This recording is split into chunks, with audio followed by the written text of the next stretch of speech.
que non fixen, fixen moi ben, tío. A tempo. Bueno, vamos alá, Vamos lá. Estamos grabando, verdad? O sea, que podemos empezar cando queiramos. Pois daquela vamos aló. Carlos, que fai un galego en terras... Perdón, onde vives? En Londres. No, esta era broma, vale. Vale, vamos alá. Que fai un galego en Londres? E ademais traballando musicalmente con un enfoque moi próximo á nosa terra e ademais tamén en galego, non? E contanos que faz ali, por qué? Bueno, pois eu mudeime a Londres no 2016 porque, bueno, levaba aquí anos estudiando e tocando como tanta outra xente. E, bueno, decidín estudiar unha carreira fora de música moderna. Entón, acabei indo alá, co plan de quedarme 3 anos, estudiar a carreira, e despois volverme. Pero, bueno, claro, a vida despois dá voltas, entonces acabei alá e ahora levo 6 anos ali. E, entonces, nada, estou a pé de ali pa aquí e nada, e de momento parece que vai funcionando. Unha pregunta moi jaleja tamén é de quen ver sendo, non?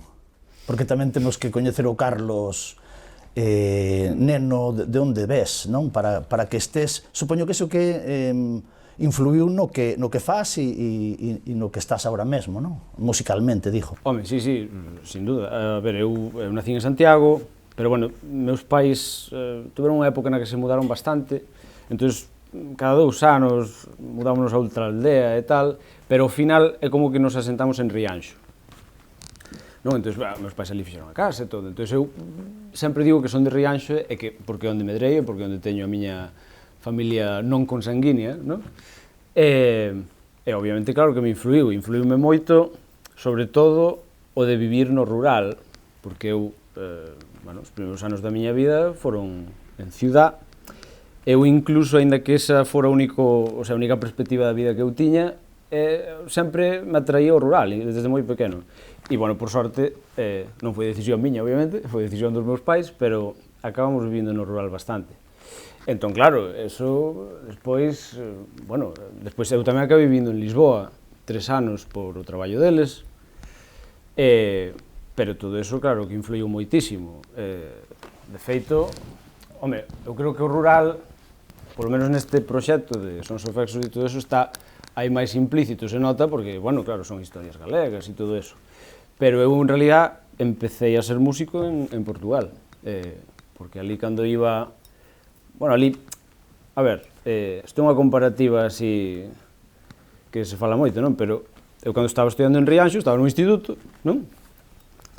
E cando estudiei en Lisboa, pois, claro, había certas diferencias, porque ali, claro, é máis cosmopolita, non? Xente de outros países tamén. E claro, eu, por exemplo, acordo en Rianxo, e cando era o recreo, pois ti ibas e xogabas ao fútbol, as típicas míticas 50 pachangas ao mesmo tempo nun campo de fútbol, ou andabas dando voltas por aí, tomando un bocata, ou te ibas a fumar uns pitillos ali con un rebelde atrás, ou destas cousas, non? Pero despois en Lisboa, aparte das pachangas múltiples, había tamén xente tocando a guitarra, xente, con diábolos, xente con skate, xente facendo... Bueno, cousas, chamémoslle raras, desde un punto de vista máis tal. Eu non sei, eu recordo de ver a compañeros de clase tocando guitarra, ademais unha guitarra española destas que empezamos todos, non? E tocaban unha canción de Green Day, sabes? Que ni siquiera un dos meus grupos favoritos, Pero non sei, o sea, hubo un clic aí, dixen, non sei por qué, pero isto mola. E aí, bueno, aí foi cando empecé a tocar a guitarra. Ben, e dixo eu, bueno, és un neno da aldea, logo, tamén, entre comillas, non? E en Londres, estás a dar clases de música en Londres? Sí, dou clases de guitarra, sí. Ali son, pois, o equivalente, son un autónomo, ali, traballo para un par de escuelas de guitarra e estou de autónomo e sí, dou clases de guitarra. Din que os galegos, cando están fora, que valoran moito máis a cultura propia, non? Eu coñezo persoas que lles ten pasado, incluso músicos, músicas, que cantaban en castelán e que por unha estadía en outro país, pois empeza a sair o galego e decátanse de que esa lingua é a propia para eles expresar o que querían polas súas vivencias, non? Sí. No teu caso, tuvo que ver algo con este disco, o feito de vivir en Londres, de estar lonxe un pouco do teu entorno e do teu lugar de crecemento, de amizades, etc., ou que? Sí, a ver, o mellor non tanto a lingua, sí que é verdad que está o típico tópico, o cliché da morriña, non? Eso creo que nos pasa a todos, porque do que falamos todos os galegos que estamos fora, eu sempre que me cadro sempre coincidimos neso. Non, a ver, eu considero-me un neno da aldea, sempre vou considerar un neno da aldea, pero, claro, en Londres, a ver, si é en relación co primer disco, por exemplo, que está en inglés casi todo, iso é porque, claro, ese primer disco, en realidad, a intención era un pouco de crearlo ali, de crear esa, bueno, pues esa banda ali, de levar a cultura galega ali. Entón, tamén por eso o nome do proxecto en inglés e todo eso, pero bueno, hubo unha canción dese disco que foi en galego, e realmente creo que foi a máis auténtica e a mellor. Ao final decidime por facer xa todos os discos en galego porque me parecía moitísimo máis coherente. Aínda incluso, se eu penso, aínda que houbera ao final feito unha banda alá, creo que alá houbera feito tamén en galego. Porque, sí, porque precisamente, se o rollo levar a autenticidade, o idioma é parte desa autenticidade, entonces bueno, aí veo o cambio. Cando hai un proxecto personal como o teu, moi marcado en ti mesmo, é moi difícil crear unha banda estable. Como traballas eso? Porque supoño que as cancións que fas ti tamén as arranxas ti e logo no estudio, van os músicos a gravar, ou fas ti todo o disco e o proxecto para ter unha banda estable en Londres, vivindo en Londres, ti vas e ves, non? Vas e ves. Ensayas aquí en Galiza, volves para lá, gravas aquí, volves para lá, iso é difícil. E ademais, tamén, un proxecto personal no que os músicos, pois, bueno, hoxe está un, mañán o outro, e ás veces é máis, non hai esa piña tan gorda. Como vives ti eso? Ou si? Bueno, eu o que creo é, a ver, eu o que intento é que ter unha banda estable o máis estable posible. Claro, o que pase que, por motivos de logística e disponibilidade da xente, e tamén, ao mellor, na etapa, digamos, verde que ainda estamos, ao mellor a veces costa máis, claro, prometer as Américas, non? Pero eu, a pesar de que sí, de que eu, bueno, leve o peso de compoñer, de arranxar e entonces xa de un pouco dicirlles como vai o tema, bueno, eu creo que eu eso fago porque eu levo anos tendo moi claro o que eu quero facer. Entonces é un pouco unha dictadura musical, pero claro, hai outra xente que o fai así. Claro, eu teño estado en bandas e eso está moi ben. Pero ahora isto tamén o que me permite é que esos membros da banda non teñan, o sea, non requiera unha gran cantidad de tempo de ensaios e cousas así, porque está todo moito máis planificado. De feito, nós o ano pasado, non sei se ao final foron 3 fins de semanas que ensaiamos. Creo que foi algo así. Con planificación, e incluso vivindo desde Londres, eu creo que isto, por suposto, que está funcionando. Certo é que, bueno, o que falas ti desa piña, a ver, eu de momento, cos meus compañeros de banda, eu sinto-me moi arropado, pero creo que tamén, esa piña tamén non só se forma en ir a estudio ou en compoñer, eso tamén é, machacar o directo. Claro, e o directo e, bueno, e despois, no futuro xa se verá, no futuro tamén se poden intentar outras cousas, claro, se despois hai unha banda fixa de verdad, xa o mellor, eu estou aberto a mellor intentar un disco con unha filosofía distinta, ao mellor máis un disco de ensaio que de eu facer todo eu. Bueno, estamos aquí falando, pero a caña, as cañas esas que... Non sei, eu teño a gorxa seca un pouco, Graciñas. Saúde, Carlos, tío. Saúde.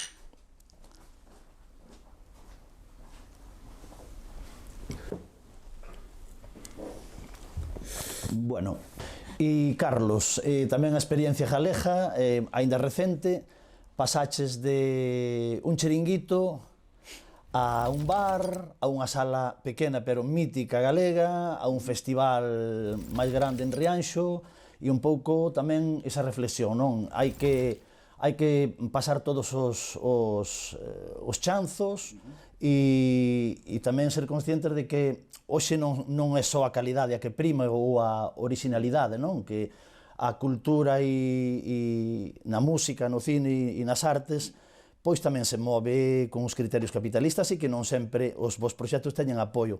No teu caso, tío, como vives eso, tamén as inversións cando se traballa para sacar a flote un proxecto e un pouco nunha balsa, non, aí no océano, pois é complexo, non? Pois sí, é complexo, esperanzador tamén, porque eu confío plenamente no proxecto, pero sí, hai que ir pouco a pouco. É verdade que ano pasado non tivemos moitos concertos, pero que distí, o sea, hai que ir subindo niveles e esa é a sensación que a min me dá do que foi e do que vai pasar. E non esquecer eses inicios e sempre manter tamén ese contacto co básico, non? Claro, tamén. Bueno, tamén o que comentas ti, a día de hoxe, a ver, claro, a originalidade é importante, pero non solo, porque claro, as redes sociais cambiaron moito para ben e para mal, non? Entonces, home, claro, igual influyen máis en uns sitios que en outros, pero eu creo que hai xente que, bueno, hai xente, claro, que fai cousas moi orixinais, moi boas, e ademais se moven nas redes sociales maravillosamente, e entón eso, claro, triunfa. E pois hai xente que fai cousas moi boas, non se manexa tanto nas redes sociales, e entón eso renquea, e ao contrario. Tamén hai xente que, bueno, as redes sociales, non sei, ten unha capacidade... Bueno, eso tamén é unha habilidade, tamén hai que recoñecelo. Bueno, aí fan falta recursos económicos tamén para facelo ben, non? Tamén, pero, sí, non sei, é que eu recoñezo, eu son moi malo que as redes sociales. De feito, eu, na miña vida personal, non son de compartir moito, e vexo como unha ferramenta para os músicos ou para os artistas, non? É unha ferramenta moi boa, non digo que non. É moi útil porque é a maneira de estar en contacto cos fans directamente, sabes? Ao mellor era unha boa idea ver a Carlos Cernadas en pelotas, tío. Igual, non sei, non teño moi claro. Bueno, se en pelotas... funciona, seguro. Se en pelotas co kilt, non son tan guapo, Bueno, dis que de neno, sí. Ah, de neno, igual sí. E o neno xa era máis guapo, despois fui empeorando. Foi-me medrando a nariz, xa cambiando así máis entradas e tal, sí. Bueno, pero perdona, Non che perdono. Entón, faz ben, porque eso de perdona, nin tanto perdona, non perdono. Entón, a batalla é eso, confías no que faz, que faz? É unha mestura, e tes a parte moi de raíz, non?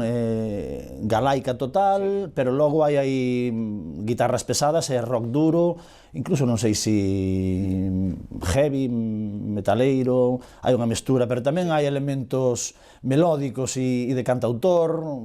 Sí. Es como un caldeiro cheo de cousas. Sí, un caldeiro, está ben eso, sí, un caldeiro cheo de cousas, pero, bueno, eu traballo moito para que sea coherente. Eu creo que se unha cousa pasa en todos os discos, na miña opinión personal, que, home, non me corresponde a min dicilo, pero eu creo que son coherentes, tanto musicalmente como tal. Despois que se poda mellorar isto aquí na produción, na composición, na interpretación desto e tal, pode ser, pero coherentes son. Sí, eu o que intento facer é, obviamente, claro, eu son un guitarrista que eu medrei escoitando rock, escoitando metal e cousas así. Entón, claro, para mí iso tamén é a miña raíz, non? Pero, claro, fai anos o que quería era facer un grupo de metal potente, pero, claro, facer un grupo de metal sin máis, pois, non me cadraba, e entón, tamén a raíz de estar alá, non sei, é como que sentí máis a necesidade de, bueno, claro, de incorporar no que eu fago, pois, algo galego.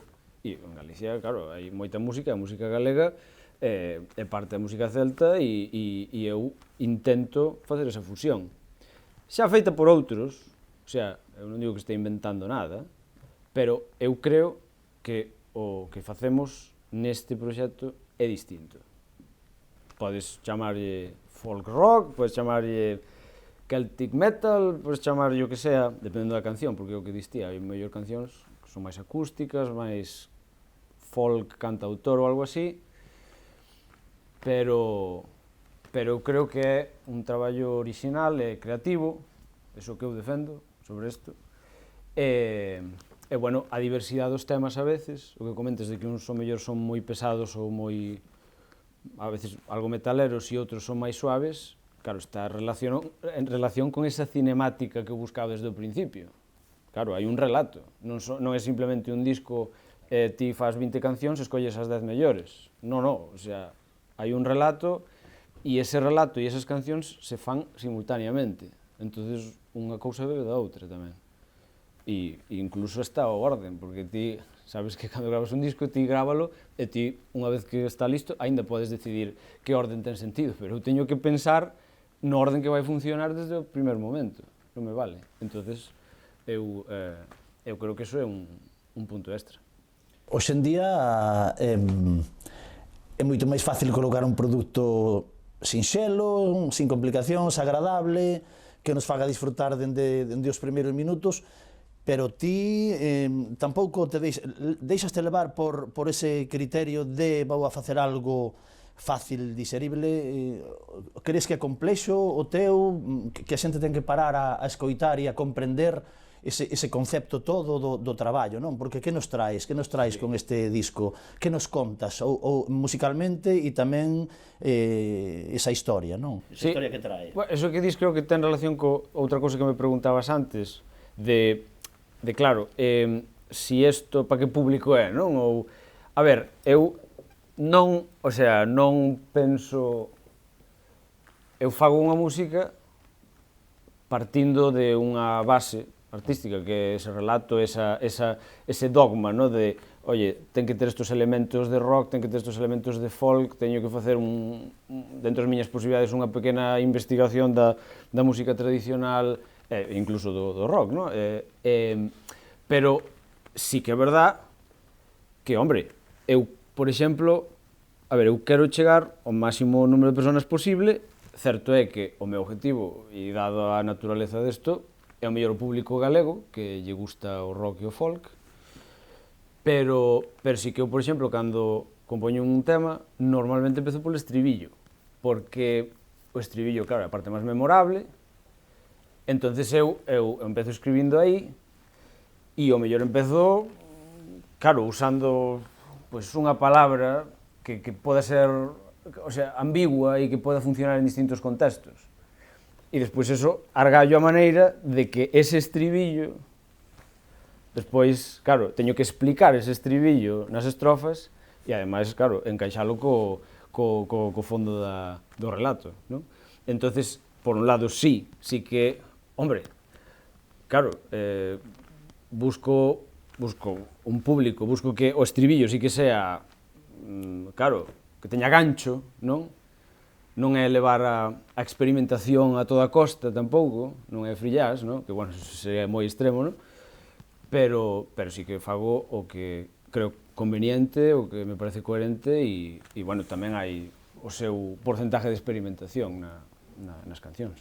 Eu referime que dou unha sensación de que, non sei se nos vas a falar un pouco do disco que vai a sair, pero é un disco moi galego, pero que creo que pode escoitar calquer persoa que este en calquer parte do planeta, non? É un pouco tamén esa historia, non? A min gustaría pensar que sí, o sea, sí, ademais agora, bueno, xa creo que é obvio para todos, non? Desde desde o auge do internet, todo eso, claro, ahora temos acceso, bueno, é verdad que hai overbooking de información, pero é máis fácil ahora encontrar o teu nicho. Por que? Porque ti, claro, que ao mellor hai xente de Japón que lle flipa o folk rock, sabes? E entonces, claro, gracias a internet, eso ahora é posible. Bueno, tendo en conta que eu tamén as influencias que teño, sabes, eu creo que, por exemplo, ti algún dos riffs do tema novo, pois unha persona que vaya a festivales de metal vais a sentir moi identificado, porque poden sonarlle o mellor a Parkway Drive, ou poden sonarlle, eu que sei, o mellor algo Metallica, non sei. E despois, os que lle gusten o folk, tamén teñen esa parte aí máis de raíz. Entonces eu desde o meu punto de vista, sí que ten un público potencial. Entón, Carlos, novo disco con un formato, bueno, non novedoso, pero moi actual e moi contemporáneo, con un equipo detrás que traballa contigo, unha banda, unha historia, a creación artística toda, textos, ilustración, videoclips, bueno, contanos un pouco, adiántanos eso, cando podemos escoitalo, que nos contas, quen está aí contigo? Sí, pois, bueno, este novo disco vaise publicar o 23 de marzo, vai haber 2 videoclips antes, un deles está, bueno, aproveitando un concerto que dimos en Rianxo no verán pasado, filmado por Luis Arcadia, editado por el tamén. Ese vai ser o primeiro, que xa adianto que vai ser un tema que se chama Cazabruxas, e despois o segundo videoclip está filmado e editado por un compañeiro meu da de Londres, ese vai salir en febreiro, e bueno, o formato deste disco vai ser pues, similar ao do disco anterior, para que este todo integrado, porque claro, o asunto aquí é que a xente entenda que isto non é a música por un lado e o texto por outro. O sea, isto é todo se intenta que sea unha obra artística. Hai tamén unhas ilustracións maravillosas de Raúl Gil Burés, que é un pintor de Taragoña. Bueno, claro, a historia, igual que mismo proceso que os discos anteriores, basada nun contexto histórico galego real, neste caso, isto está ambientado no século XII, en este caso o telón de fondo sería a morte de Diego Xelmírez, que Diego Xelmírez foi este bispo con tanto poder político, non? Que, bueno, non está moi clara a súa morte, non é iso o motivo principal da historia, pero é o telón de fondo. E o resto terán que ler a xente. Entón, bueno, despois, obviamente, claro, aínda que eu faga, aínda que eu me mate facendo o relato e escribindo as letras e todo isto, claro, obviamente non son eu solo o que fai isto. Este disco está grabado en planta sónica, íntegro a parte das guitarras eléctricas, bueno, está mezclado e editado por Pancho, que é o enxeñeiro de son de planta sónica. E despois, bueno, claro, o resto da banda grabou cada un o seu instrumento. O Amós Varela, que é o amado manager e amado batería, grabou as baterías, Diego Pérez Castro grabou o baixo, despois eu, obviamente, gravei as guitarras, voces, despois Varelita, que é o noso gaiteiro, acordeonista, flautista, multiinstrumentista, grabou gaitas e acordeóns. Varela, o melidense? Sí, ese mismo. É o que está en todos lados. E despois tamén hubo algunha colaboración. Hai unha colaboración que de Carla, que, bueno, que de feito é sobrinha de Varelita, que tocou, era cantante do grupo Leira Uxo, e colabora en 2 temas, uns deses que son así máis cantautor acústico, non? E vale a pena escoitala, porque ademais fixo un traballo aí incluso hai unha parte que hai como uns alalás improvisados que vale a pena escoitar tamén. E bueno, eso sí, si teño que decir que este disco, en comparación cos anteriores, igual un pouco máis agresivo. Hai algo máis de contrastes, sabes? Sigue habendo a mesma esencia, sobre todo con respecto ao anterior, no? Co disco Castrexos, pero é máis agresivo e as dinámicas son así moito máis contrastadas. Eso. Eu creo que poden ir tomando nota no Resurrection e máis no Festival da Carballeira de Zas, non? Ou sexa que... Sí, no, hombre, aspiramos a eso, sí, a ver, hombre, hai moito tempo invertido, tempo e económicamente tamén hai invertido aí e claro, creemos no proxecto e esperamos que isto en un tempo este proxecto sea parte do que é o panorama rock folk galego, sabes? Non só folk rock, o mellor ainda máis que eso. E neso estamos traballando para promocionalo, para que a xente o coñeza, para conseguir conciertos, que a xente nos vexa e que entenda ademais o motivo desto, porque, a ver, obviamente, isto é unha cousa un pouco personal, pero non é personal de un artista falando simplemente de algo, non sei, interior de, non sei, me dejou mi novia, a ver... Que triunfa moito, Carlos. O que máis, eso en realidad é o que debería fazer, pero non, claro, home, de todas as opcións tamén hai unha especie de necesidade por axudar a cultura galega, porque haya algo, porque haya un sello aí, porque mismo estas historias que eu escribo, non? O sea, eu intento documentarme o máximo posible. É un traballo histórico tamén, non? Sí, a ver, non son historiador, pero intento buscarme a vida, e de feito, como fuentes uso algún historiador, de feito, eu teño varios libros de un historiador galego, que se chama Anselmo López Carreira, que ele é catedrático da Universidade de Santiago, e é un experto na Idade Media galega. Eu teño varios libros del, e, bueno, entonces eu, bueno, e obvio, aparte desa fuente, tamén, pois, bueno, Carlos Núñez sacara un disco aí atrás, un libro aí atrás, tamén falando do celtismo, bla, bla, bla, e despois todo o que atope por internet, que me parece verídico, porque hai que contrastar, e ademais nesto hai xente que ni os historiadores se poñen de acordo en certas cousas, non? Sí, eu intento que, dentro que cabe, teña o que falamos antes, a coherencia, que é unha palabra clave para min.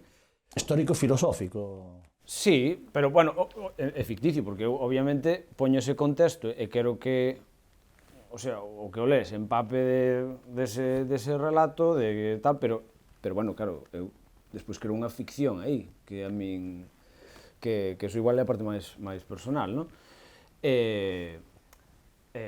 Bueno, de feito, volvendo ás fontes que uso, a Anselmo, claro, ele é un dos historiadores que defenden que Galicia é celta, ¿no? Porque eso, bueno, creo que nos 90 hubo máis debate deso, pero sigue habendo, ¿no? O celtismo, ¿no? Tanto na música como en outras cousas, de si Galicia é celta ou non. Eu digo que sí, porque, hombre, si ti lees, buscas, aparte, a ver, non simplemente porque nós aquí usemos a gaita, como en Escocia ou tal, non só por eso, si hai estudios de Oxford, de ADN, que relacionan todas as islas do norte e o norte de España, non só Galicia, tamén Asturias, tamén, pois a min eso todo me parece de pura lógica. Eso sí, que haya outras influencias non significa que non seamos celtas, porque esa é outra. Porque é verdad que, por exemplo, nos alalás ou tal, o mellor costa máis relacionar o celtismo, polo que teño entendido. Veñen de outras partes, máis do oeste, pero unha cousa non quita outra, na miña opinión. E, bueno, iso tamén me leva a de por que levamos kilts. Sabes? Porque é unha falda escocesa, pero hombre, claro, nós empezamos a girar no disco anterior, ¿no? Que era o Castrexos. Entón, claro, estábamos promocionando dos Castros e todo isto. E claro, era a primeira vez que íbamos tocar en directo, porque o primer disco saliu durante a pandemia, non hubo banda, non hubo concerto, non hubo nada. Entonces, claro, había que buscar algo simbólico, ¿no? Que ti veas e identifiques rápido, que, bueno, non requiera unha, non sei, un diseño de vestimenta moi complexo ni nada, e que ademais teña relación co que facemos. E claro, os kilts estes escoceses, claro, lle chaman kilts escoceses, pero fai 2000 anos, quen levaba pantalóns? Nadie. Sabes? Entonces, eles levarían unha cousa moi parecida. Aparte que, oye, levar un kilt escocés é como unha declaración de principios, é dicir, nós facemos música celta. E casa moi ben que a chupa rockera, non? Bueno, casa de puta madre. Aparte que é comodísimo. Eso non sabes... Bueno, si, ti probaches a levar algún kit algunha vez? Ou... Pois tengo que probar, dixo un, porque eso, tocar con eso é maná. Pois teño que probar e, bueno, tamén a verdad que nos viña ben outra caña, verdad, para seguir falando, Carlos. Eu encantado. Vale. Hostia, pero ahora... Eu cambio, que aquí... Hostia, que fulano, Vamos quero meter isto por collóns, Ensina. Que é iso, que é? Isto é unha moeda do rei Requiario. Que isto é... Vou enseñar a cámara. Isto é unha ideaza do meu amado manager de batería, Amos Varela, que é unha réplica dunha suposta moeda que había fai 300 séculos aquí durante o reinado do rei Requiario. Entón, isto é unha idea para... Bueno, aquí temos o logo do grupo, que eso mola bastante. Esta é unha proba de que non fas ti todo, eh? Sí, é unha proba de que eu non fago todo, eso está claro. Bueno, é unha ideaza. Claro, de feito, creo que a idea é que despois facemos copias desto e levamos os conciertos e, en vez de tirar púas, tiramos isto. Entón, a xente ten aí... Pero isto é un relato que ainda está pendiente. Isto será para próximos proxectos. Queda aí o cambio. E dixo eu, Carlos, o teu traballo, este disco, máis que un disco, non? É máis que un disco. Este traballo teu é un produto fácil para o público ou hai que empaparse un pouquiño, hai que darlle a oportunidade, non hai que pasalo así, hai que escoitar, ler, mirar e logo decidir se interesa ou non, hai que pararse un chisco, non? Para saber se gusta ou non gusta. Sí, estou de acordo que, a ver, é un disco que eu xa intento facelo como por capas, o sea, é dicir, aínda que teña todo este trasfondo como pseudo-intelectual ou complexo de que si un relato, que si un traballo artístico de tal, que si todo así como rebuscado, bueno, o que decía antes de cando empezo por un estribillo, o sea, eu creo que hai unha capa que digamos que é unha xente que ti podes escoitar ese disco perfectamente, siquiera sin ler o relato, e xa a música pode disfrutar igual. Si que é certo que para disfrutalo e entendelo plenamente, claro, o ideal sería que disfrutaras cas ilustracións, como están feitas, que están curradísimas, hai un traballo moi grande detrás deso, do relato, que é o que complementa as cancións, e incluso as letras. As letras teñen información que no relato non está, tampouco. Pero incluso as letras están feitas de unha maneira que sean algo máis ambiguas. Entonces, ti podes escoitar unha canción deste disco e ti ao mellor podes te identificar con algo perfectamente, porque a letra non é literal. Non é, pois pasaban dos por el bosque e... sabes? Non é así, é máis temática, máis do concepto do que se está falando nese capítulo. Entonces, eso, eu defino como que hai varias capas. Ti podes ir máis en profundidade ou podes te quedar na superficie. pero para disfrutalo completamente, sí, hai que botarlle unha escoita detenida e con calma. O formato digital, físico, vamos a poder atopar ese disco libro e telo nas mans?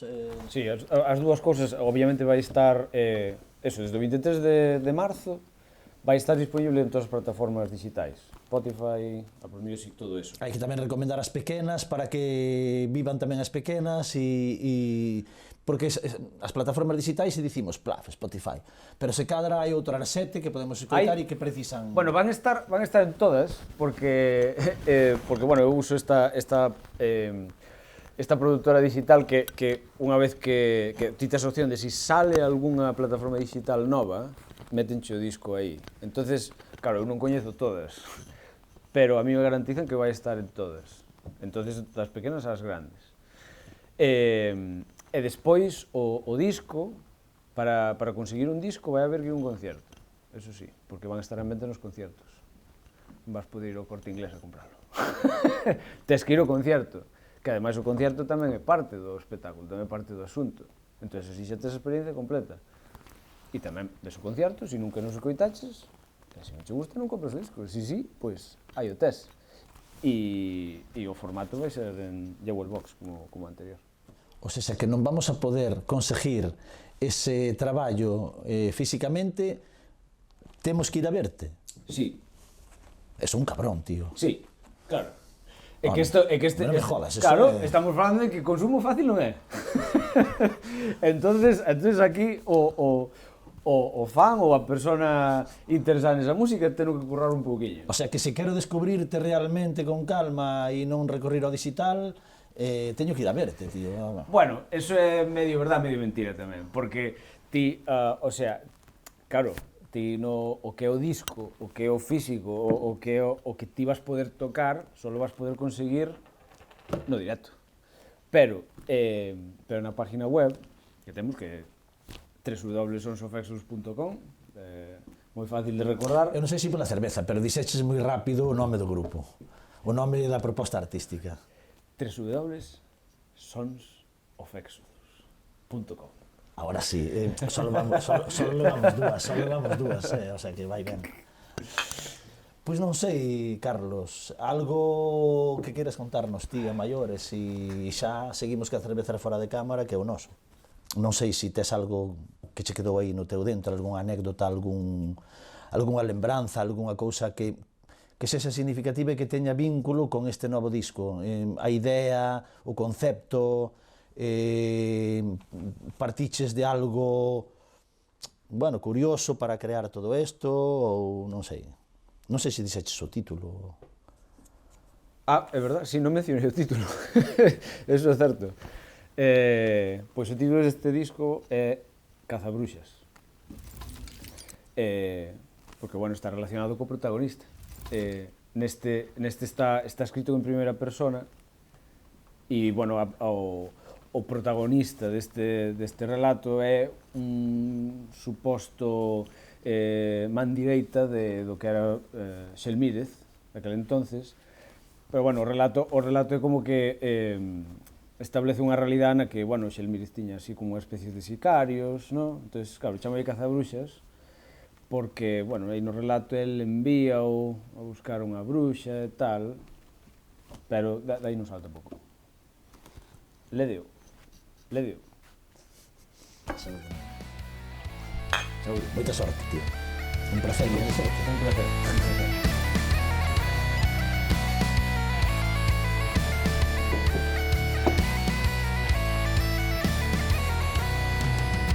Acabaronse os días de loito por costume.